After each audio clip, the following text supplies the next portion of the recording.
Well, folks, welcome to one more edition of Politics and Random. Egberto Willis, your host. Thank you so kind for being a part of the show. We're going to have a great show for you today. As usual, how's everybody doing? I trust everybody had a great day. Everybody's going to have a great day. Everybody will continue to have a great day. Hey, it's Father's Day weekend. So you know what?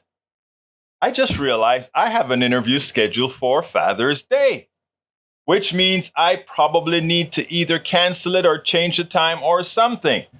Anyhow, welcome aboard Bridge MCP. Everybody needs to see the modifications that Bridge MCP made to that deck on her several acres worth of land. It's beautiful. She made some changes. Bridge, I'm waiting on the pic. She says, I hate clowns and I watch Madison Garden. No circus clown.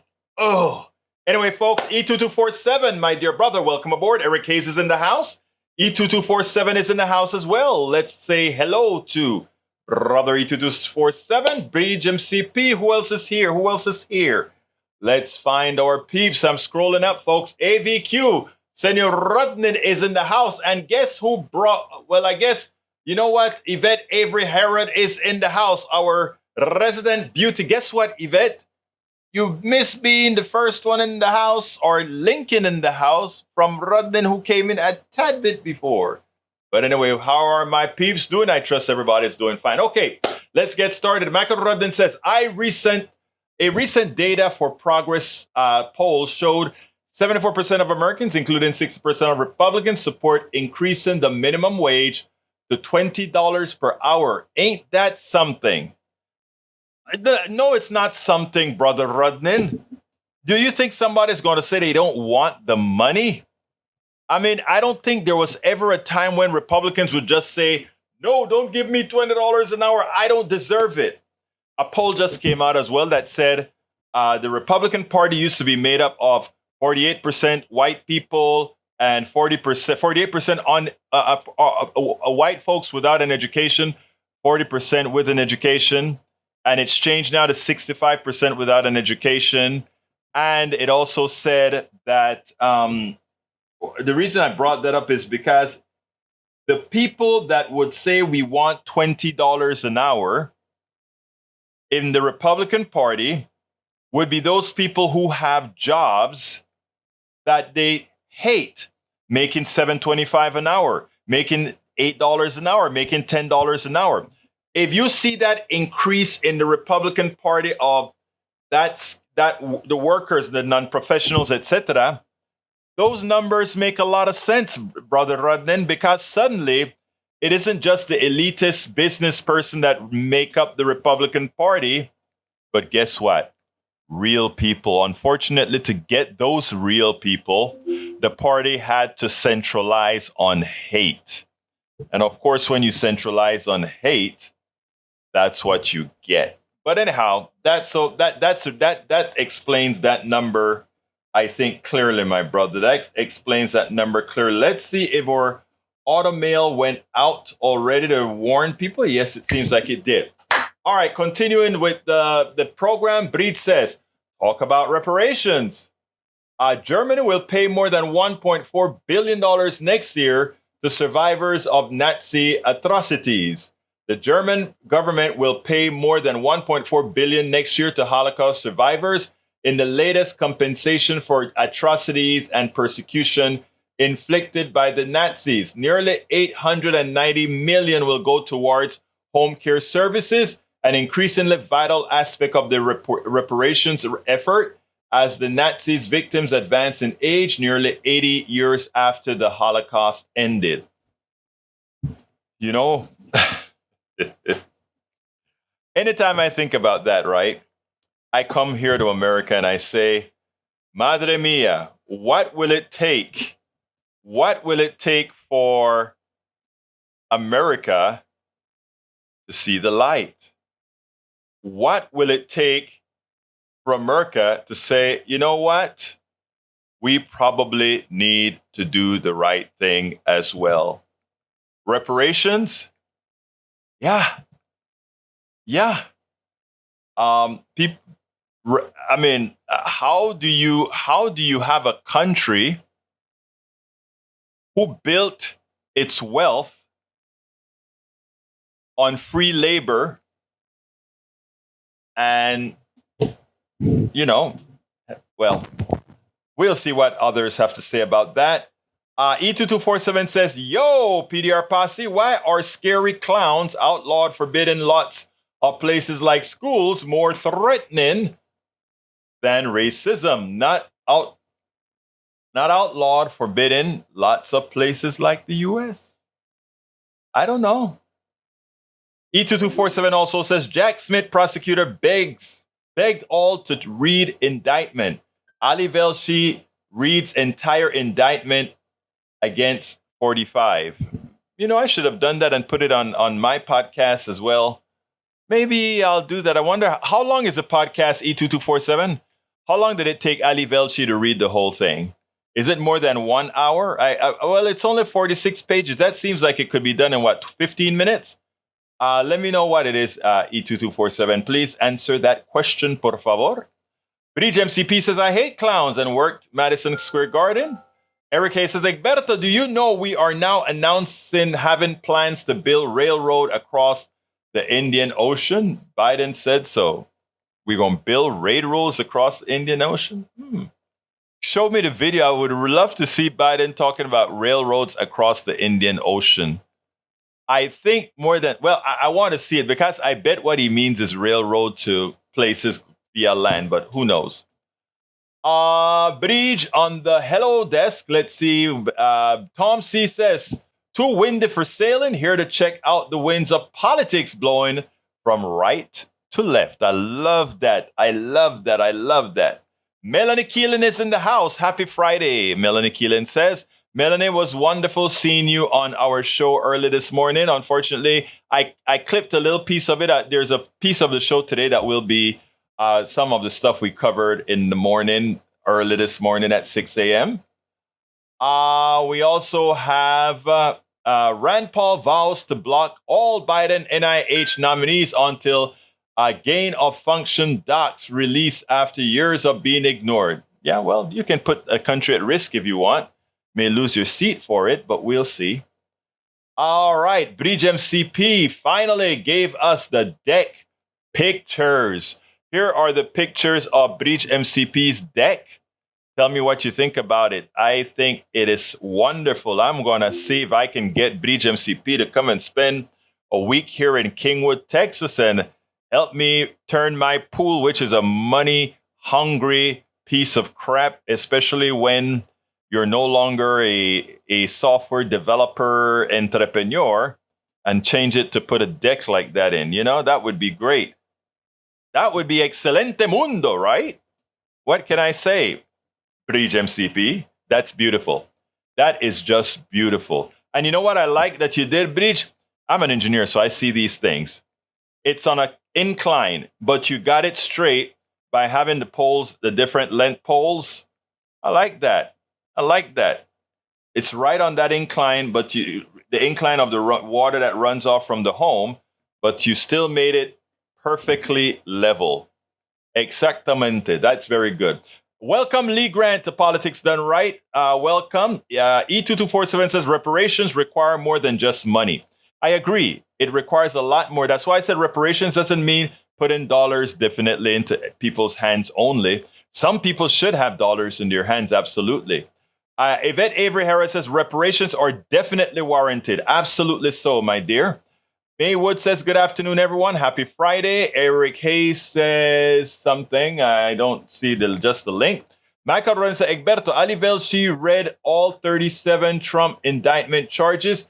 Took an hour and 12 minutes. Wow, that's a long time, but I'll just for the sake of having it in my portfolio, I'll probably do that as well. Let's see what else we have here. Long time ago. Oh, yeah. Let's see. Peggy Lopez says, just have to say hi, all. Have a doctor's appointment in Oroville, about 150 miles round trip. Bridge MCP says, social media reacts to Biden gaffe calling for railroad across the Indian Ocean. President Joe Biden has long been a self-confessed gaffe machine. And when he makes even the most minor regrettable statement, his critics typically pounce. It was therefore not surprising that there was a quicker than usual reflections on social media to his seemingly off-script remarks made at the League of Conservation Valuers annual Capitol dinner Wednesday. According to the official White House transcript, Biden remarked, "We have plans to build a railroad from the Pacific all the way across the Indian Ocean. We have plans to build in Angola one of the largest solar plants in the world." I can go on, but I'm not. I'm going off script. I'm going to get in trouble. Oh, and you did. Oh, wow. Let me see if I can read exactly what he said.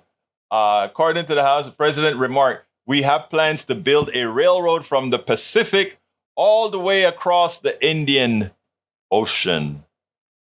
Oh, maybe it was a joke. I don't know. I don't think he's crazy enough to believe we're going to build a railroad on top of the Indian Ocean, all right? So, I don't know. Maybe it was a joke. I don't think he's going senile. Maybe it's a joke. Show it, Egberto. Oh, you want me to show let's see. Didn't I show it? Yeah, I showed her deck.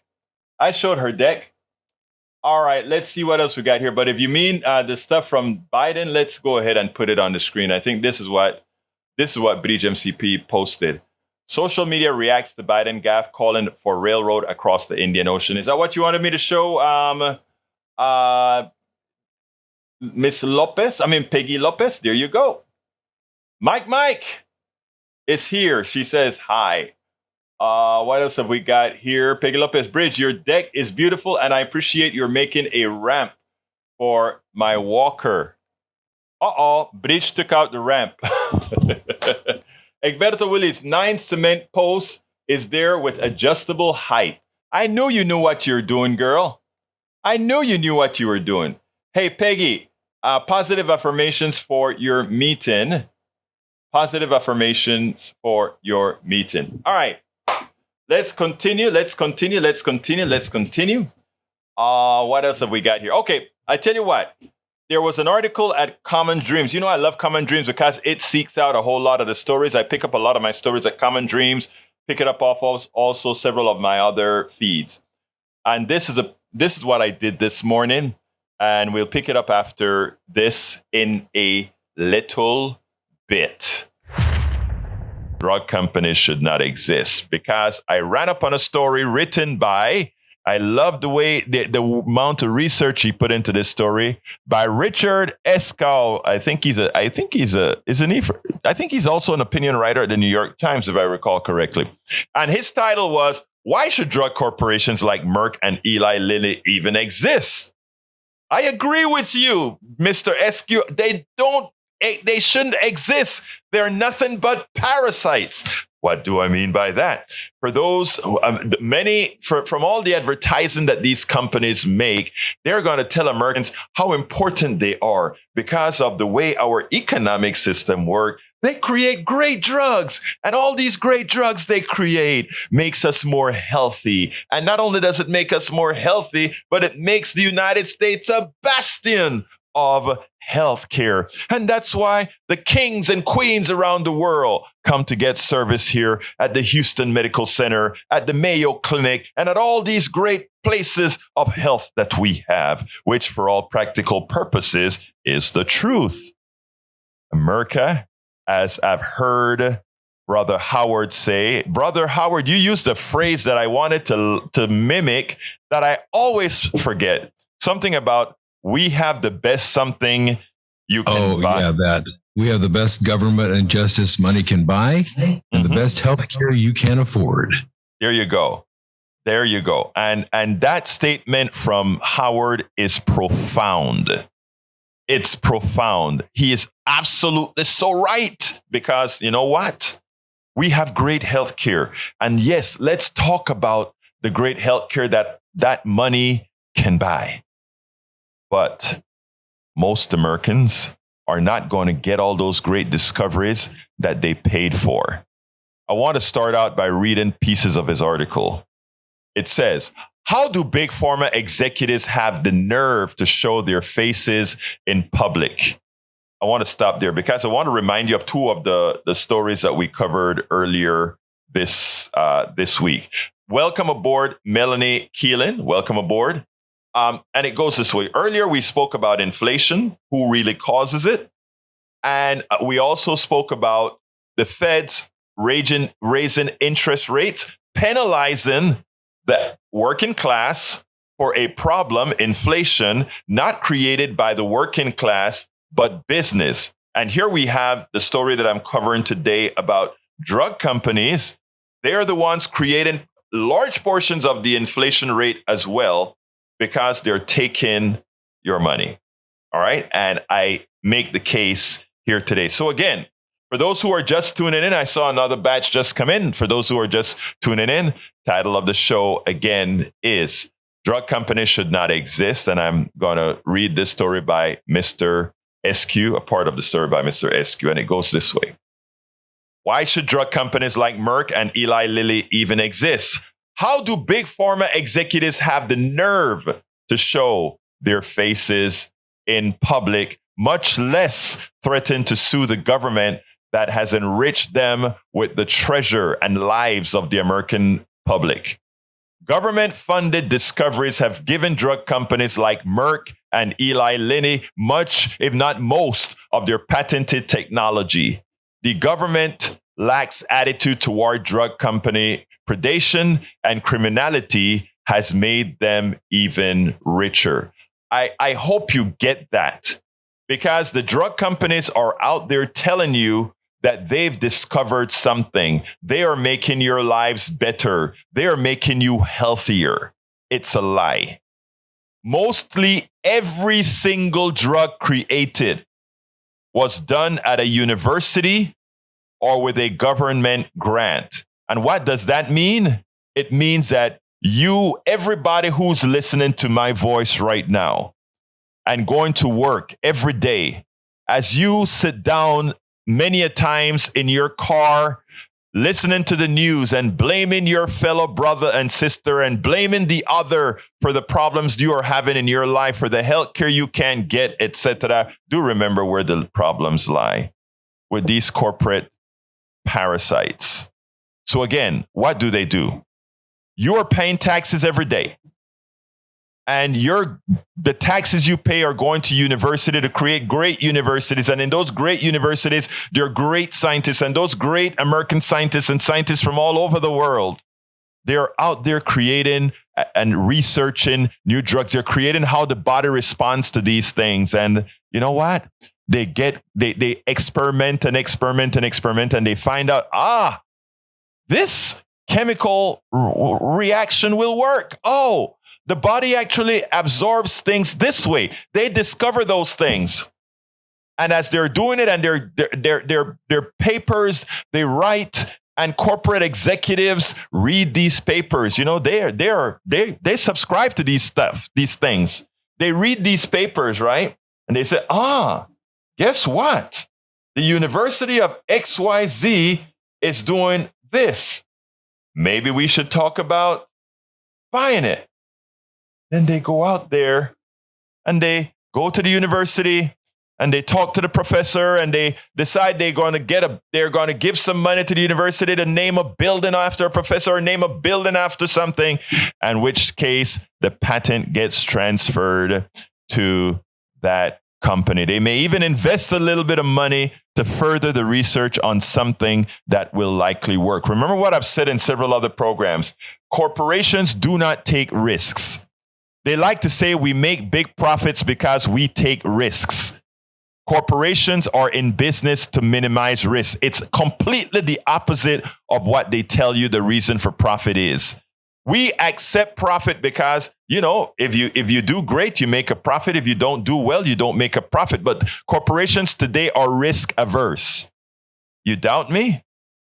They go ahead and they make sure that something works first. Even your insurance company. Your insurance company says, I'm risk averse. I need to make sure you're not sick. Then I insure you. If you're sick, forget it. You better go to the government. But if you want insurance, you better be healthy. And then if you start billing the insurance company, we try not to pay you. It's risk averse. They don't take risks. They're in business to make money for their shareholders and their executives. All right. Continuing with the article. A recent staff report from Senate Health, Education, Labor, and Pension, it's called HELP, Committee, and its chair, Senator Bernie Sanders, found that the average price of treatments over the past 20 years that the NIH scientists help invent is $111,000. Think about that again. I repeat, the average cost of any particular treatment invented over the last 20 years. And by the way, and who invented it again? We the people. Cost $111,000. Where do you think most of that money go to? Do you think it goes into research and development? Do you think it goes anywhere there? No. That money is a transfer of wealth from you into the pockets of Merck, into the pockets of Eli Lilly, and all these other companies, right? But we take it. You know why we take it? Because most of us don't know the truth. Most of us don't know that most of the money you pay for drugs go into the pockets of somebody else, even after you have paid for the development of that drug by the taxes you pay that go into universities and grants. And yet, at the first sign that the government might ask for something in return, these corporations bite the hand that feed them. Unfortunately, it's the public who bleeds. That is from the article. How rich is Merck? It's net income, not gross income, not gross sales. Its net income was $19 billion last year, an increase of what? 40% over the previous year. All right, let's stop there. I want to stop reading. I want to explain that. You have just gotten a net income of $19 billion. It's 40% over what it was the year before. What is that called? Inflation to the people. Profits for them, inflation for the people. If their amount of profit went up by 40% and they didn't give 40% more services and products, that means that is inflation. Who creates inflation again? I want us to think logically, folks. I don't want us to just listen to the news you hear on TV. If a company doesn't give more products and services, but their profits increase by 40%, that determines productivity increases and likely inflation. And what have we had over the last several years now? A large increase in inflation that goes correspondingly with a large increase in profits for corporations who are not doing any more services and products for you. The reason I break down and try to tell you this is I want you always to, with a grain of salt when you're watching the news, to really listen to your backstory, because this is calculated parasitic ripoff. Continuing, the CEO of the company received $18,469,835 in total compensation. One person that year. On average, Merck's senior executives received more than $10 million each in 2022. I repeat, executives at Merck, the average executive at Merck made $10 million or more in 2022. Whose money is that? Did they invent anything? Did they create anything? Did they research anything? No, they're executives sitting down at a desk with a piece of paper, a pen, a computer, an Excel spreadsheet. How comes there isn't a peaceful revolt against what we have allowed these people to do? You know, Johnny, several calls ago, said, Egberto, I know this. What do we do? What do we do? And I wrote a book called how to talk to your right-wing relatives, friends, and neighbors, and another one called How to Make America Utopia. And in these books, what I always try to do is say, you know what, brothers and sisters, we have people on the radio, we have people writing books complaining and complaining and complaining and complaining. And nobody's telling you what to do. Well, I'm telling you what we can do. What we can do occurs every 2 years.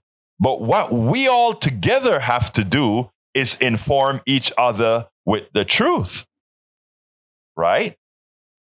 And informing with the truth also then says, go ahead when you go to that ballot box and vote for the people who are telling the truth and who are willing to do something with what's occurring that hurts us all. The fact that hundreds of executives around at all these drug companies all get millions of dollars every year for writing a few essays and for doing a few Excel spreadsheets, etc., should have you so revoltingly mad.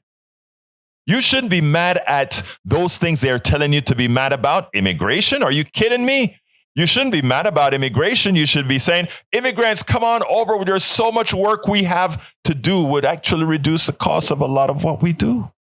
You know, the people that we should be mad at are the ones that are making us look the other way as they pick our pockets. $10 million each in 2022. More than half of that was awarded in the form of in the form of shares, giving each of Merck's leaders a multi-million-dollar incentive to maximize profits regardless of the human cost. And isn't that what we're seeing right now? Isn't that what we are seeing right now? And yet, these senior executives don't seem embarrassed. You know, people on welfare, right? You're on food stamps. You're on whatever, they want you to feel, like embarrassed, you're on the dole.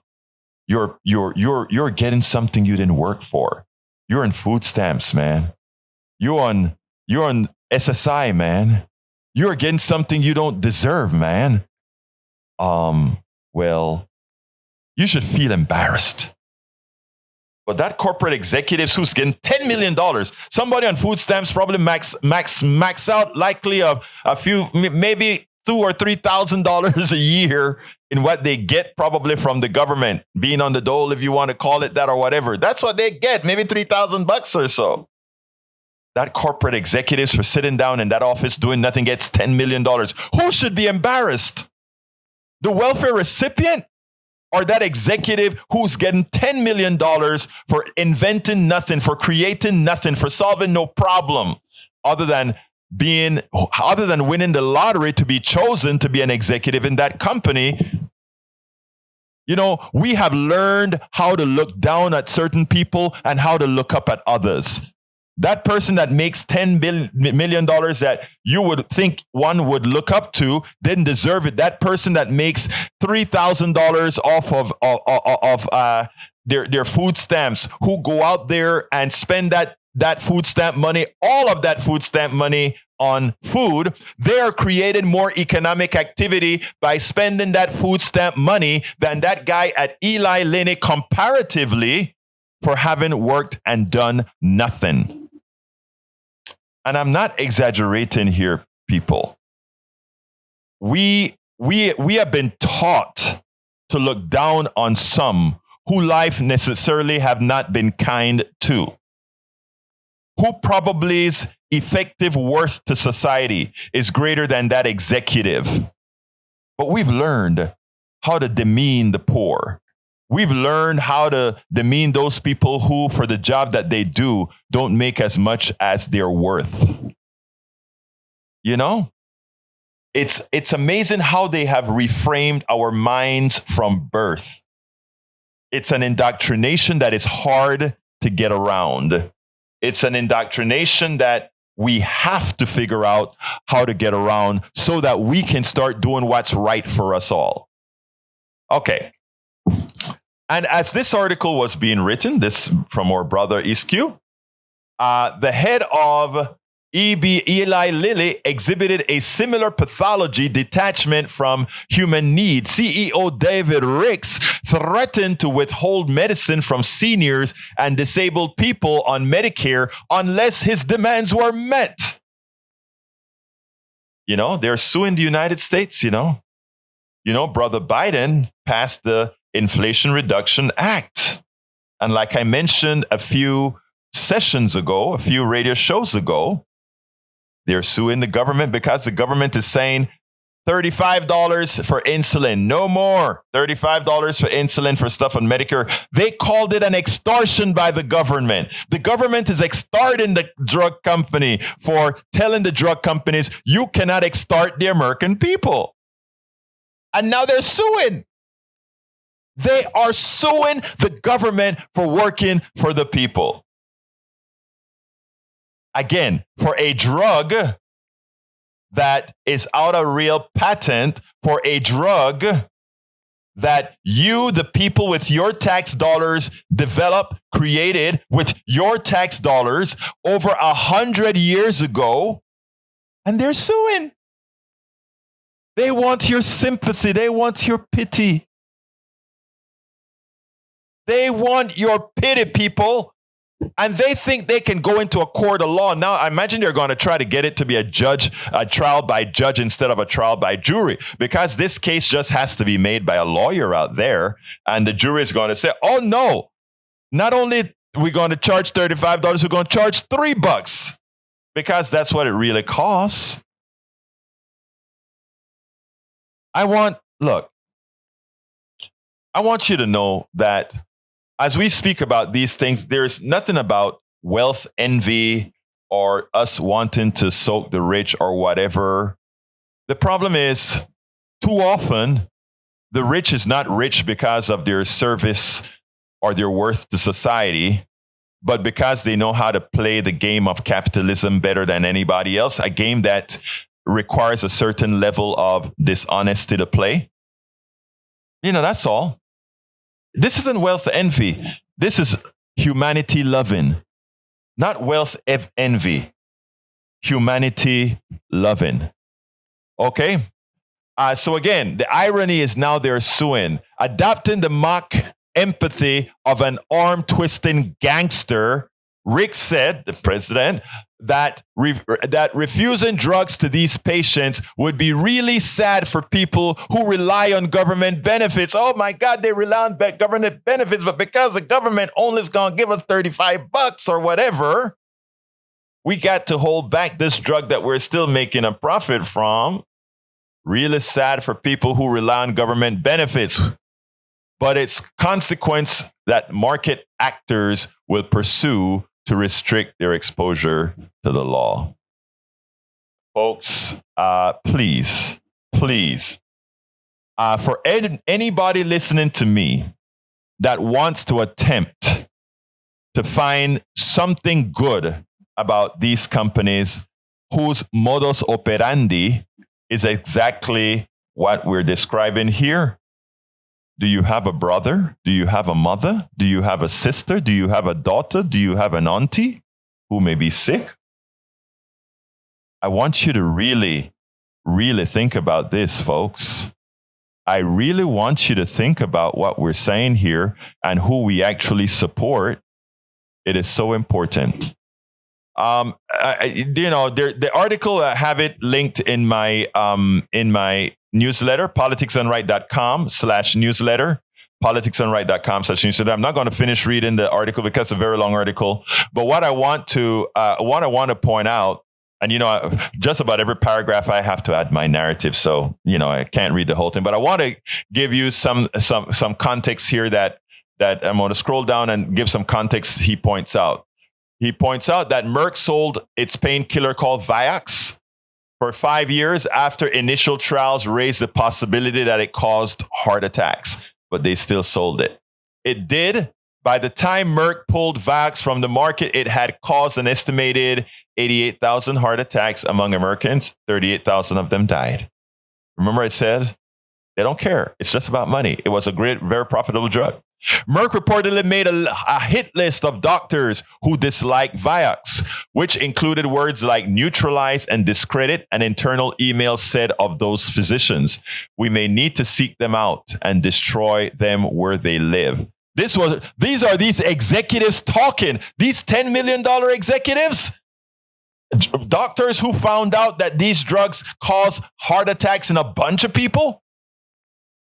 They were saying we need to create a hit list of them and get rid of them. The $10 million people, they became hitmen.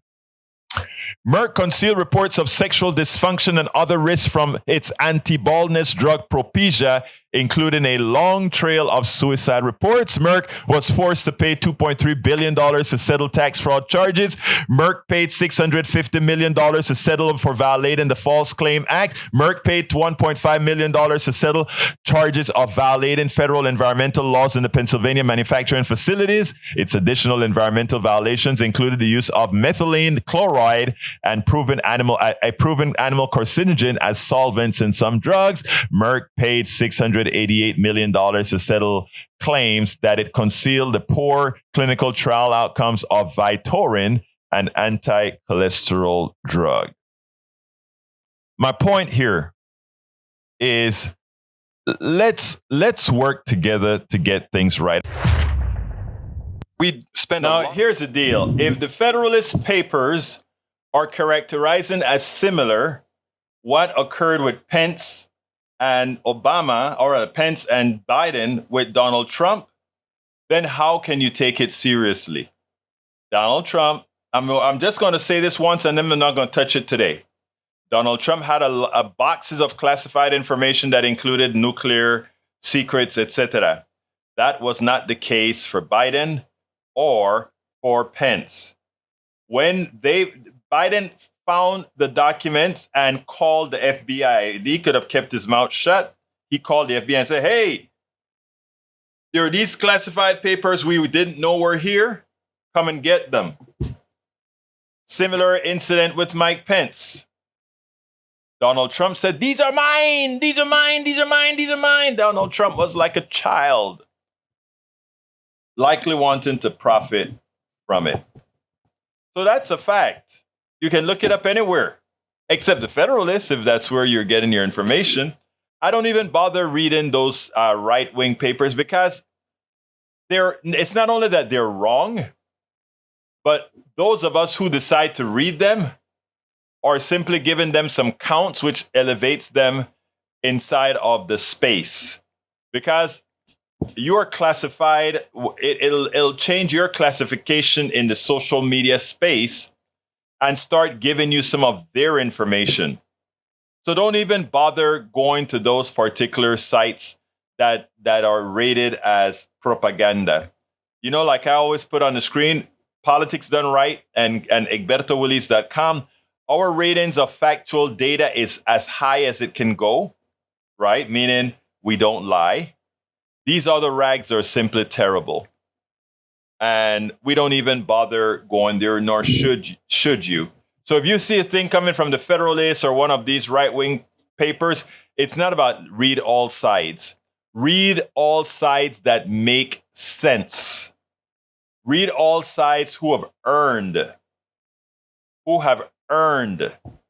the right to read.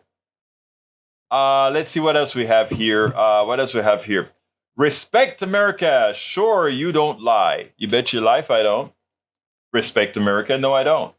And I don't intend to start ever. Okay. We have one more piece that I want to play, but before I play, let me see if there's anything else I want to address. Here, it seems to me like Rodnin, Wood, Bridge MCP, Persuasive Barrier, been doing a good job in holding down the truth. You guys are our heroes in the chat, because remember, when others see this chat, you guys are right there to make sure that things are done right. So you guys are our heroes of the day. All right, let's go to the last video of the day. School boards, man. I want you to listen to this, and we'll take it on the other side. School boards, school boards, school boards. MAGA has taken over several school boards. And you know what? In the process, you know what has happened? teachers are leaving in droves. I want you to listen to this, and then we'll take it on the other side. The school year is winding down. In fact, for my kids, today's the last day. But for districts across the country, they're already contending with a looming problem for next year, and that's a shortage of teachers. NBC's Antonio Hilton joins me now. So, Antonio, I have a lot of teachers in my family. Your reporting does not come as a huge surprise to me. What is going on? Why is it so difficult to keep teachers in the classroom? Well, Ryan, we're seeing this shortage across the country, often fueled by burnout and low pay. But in the state of Texas, teachers tell me it's politics. We met with one teacher who says her dream career has become a nightmare. Take a look. Emily Ramser. On the same day that high school English teacher Emily Ramser won an award for being an outstanding Texas educator, she stood in front of the Grapevine Colleyville School District to tell them why she was among dozens of staff members resigning this year. This community has continuously harassed me for the past few years, to the point that there were days I didn't even want to be alive anymore, much less be a teacher. So I'm going to listen to what I am hearing from this community, which is that y'all don't want people like me, people who might be gay, to teach here. School districts across the country are facing a teacher shortage, fueled by burnout and low pay. But in Texas, many blame politics. Last year, Ramser's district saw a 40% jump in resignations and retirements after new conservative school board members pushed to remove hundreds of books and restrict lessons about race and LGBTQ identities. I've taught these kids for years to write and to grow their voices, and I'm not going to let my actions say something different. Ramser, who identifies as queer, says she was asked to change some of her lessons and to remove classroom artwork and rainbow stickers. Then, one afternoon last year, a parent told a local news site that Ramser encouraged her child to become transgender by lending her a book called The Prince and the Dressmaker.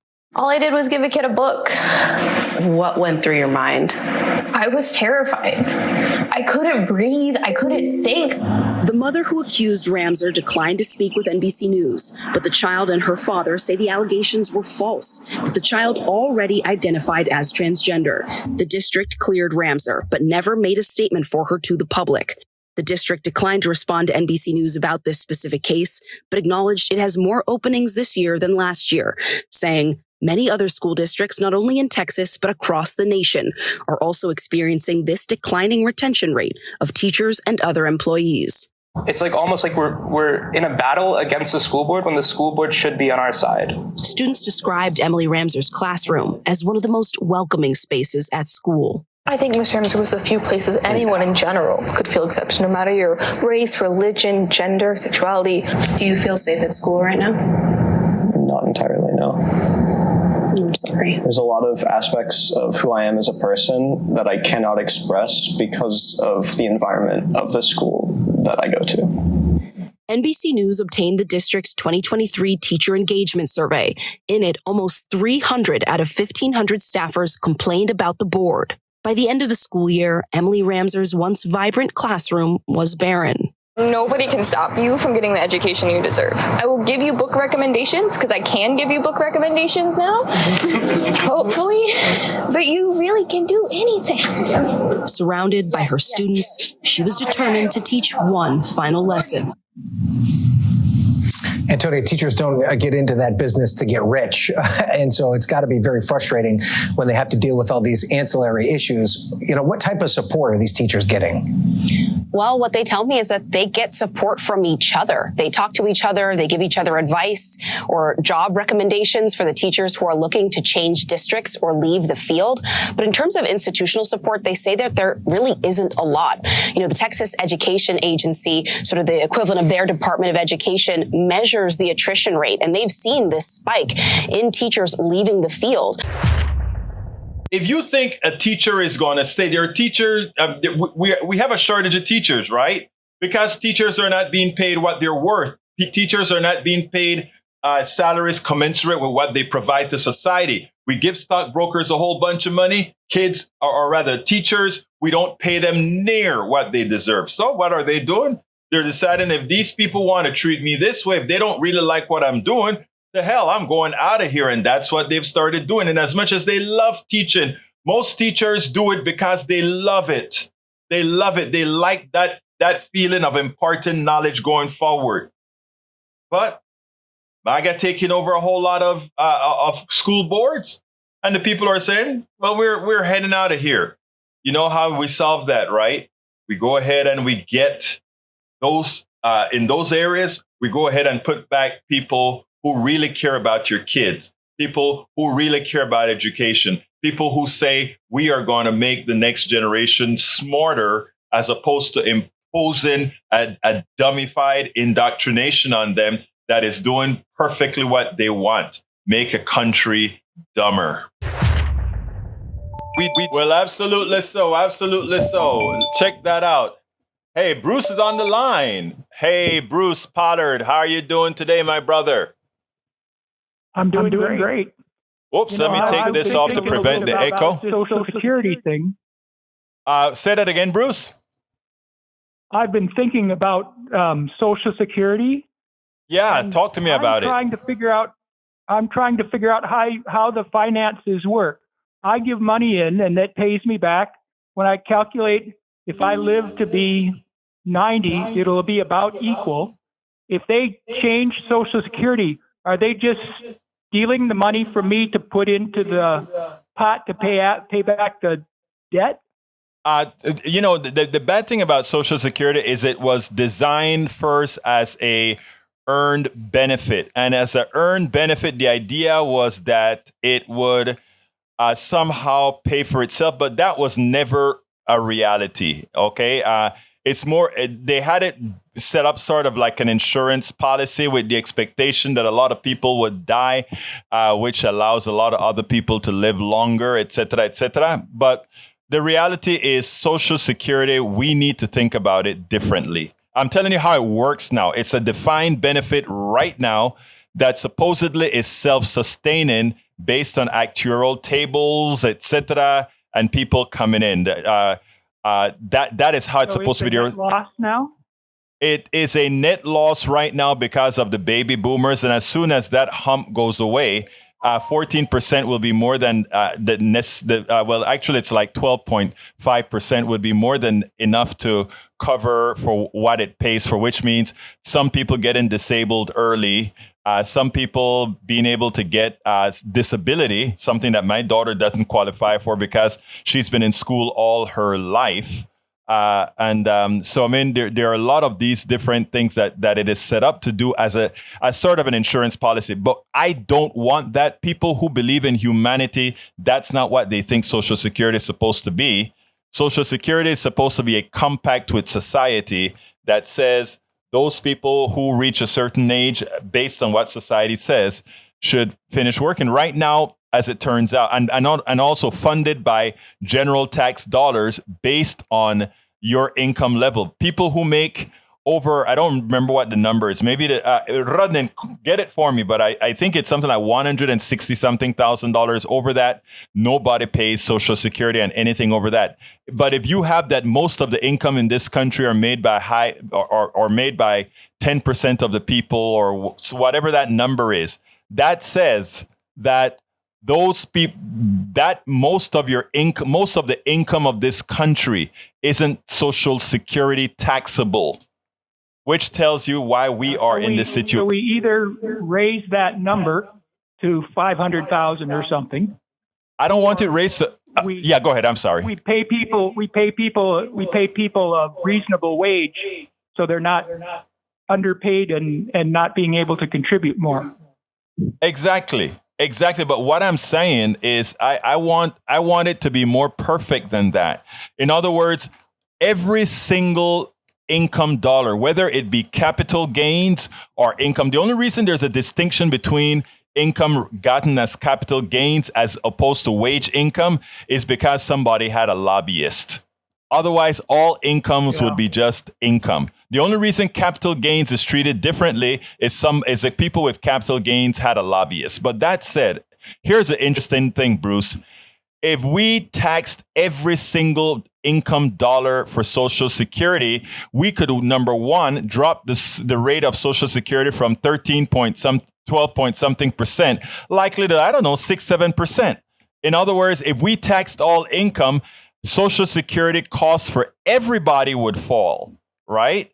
And we would be able to cover everything. So people would say, well, I don't want to tax the billionaire at 14%. First of all, you should tax him at more than that, but that's another debate.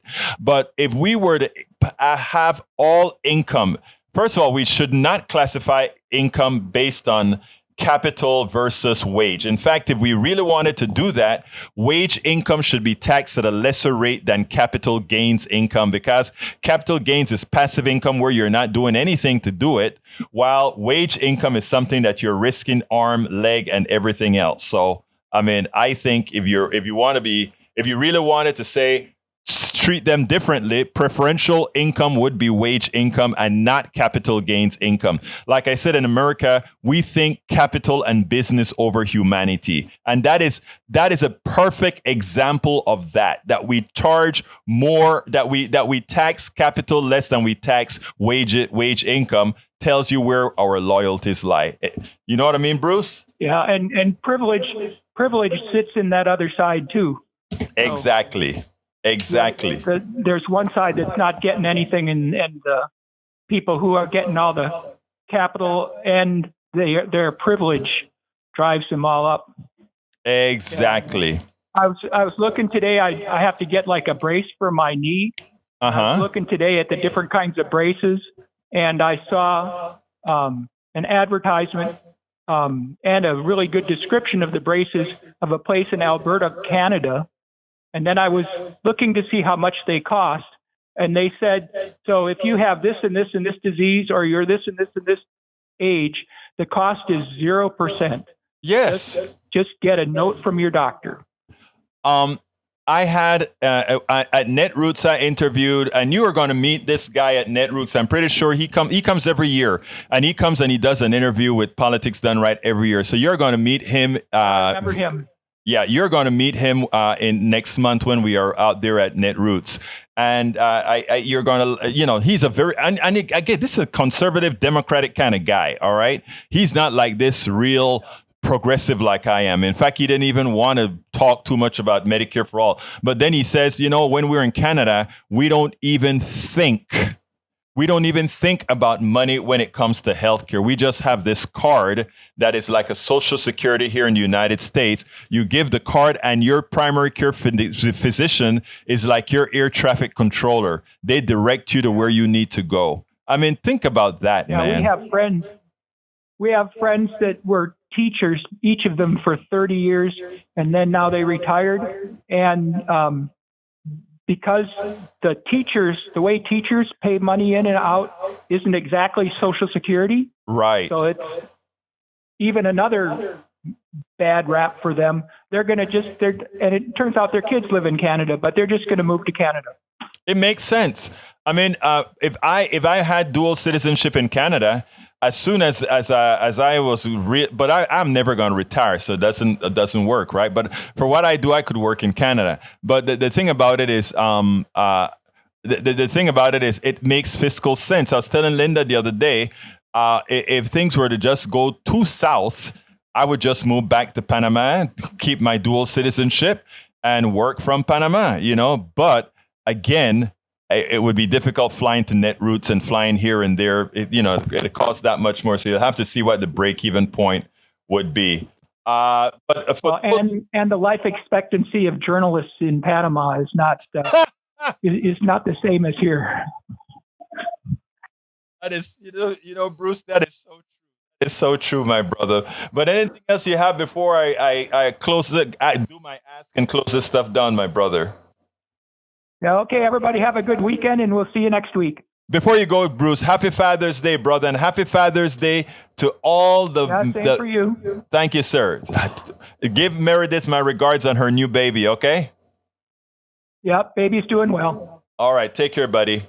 Anyway, folks, thank you so kindly for being here with the show. I want to ask you to please support the program. Please support the program by going to politicsdoneright.com/Patreon. We need a lot more patrons, folks. We need a lot more patrons. Please go to politicsdoneright.com/patrons. But if patrons is not your thing to support us, there are a lot of ways in which you can support us. And I have it all listed in politicsdoneright.com. politicsdoneright.com/support. politicsdoneright.com/support. Or if you're on YouTube right now, why not click that join button and become a part of the PDR posse? By the way, you know, we have books and clothes and all that good stuff with that's here that you can support us in one of the many ways. If you want something for your support, you can get it. If you want to just give support, you can get it. Thank you for the Happy Father's Day from all my peeps, including Bridge and others. Thank you so kindly. Again, before I go, Happy Father's Day. I know all of you are wonderful parents out there. If you're not, become one. It's never too late to go tell that kid how much you love that kid. You know, because I tell you one thing, man, I almost lost the only one that I've ever had. And the feeling of dread that one has, the feeling of dread as you watch your kid potentially going to the other side in front of your eyes is a feeling I wish on no one. So remember, life is precious. Go give your kid a hug. Let that kid know how much you love them over and over and over again. My name is Egberto Willies. This is Politics Done Right. And you guys know how I end this, baby. I am what? Out! We spend a lot of time deconstructing the news, trying to parse it into a form that everybody can understand. We try to find those little nitpicks where it flies above the fray, etc. If you really like these videos that we do, I want to ask a big favor. Please go ahead. Number 1, subscribe to our channel. And number 2, please join if you can. Thank you so kindly for watching. Keep watching. Please remember to share. We must populate the entire internet with our progressive message, a message that we know is what most Americans say that they want. So help us, please join.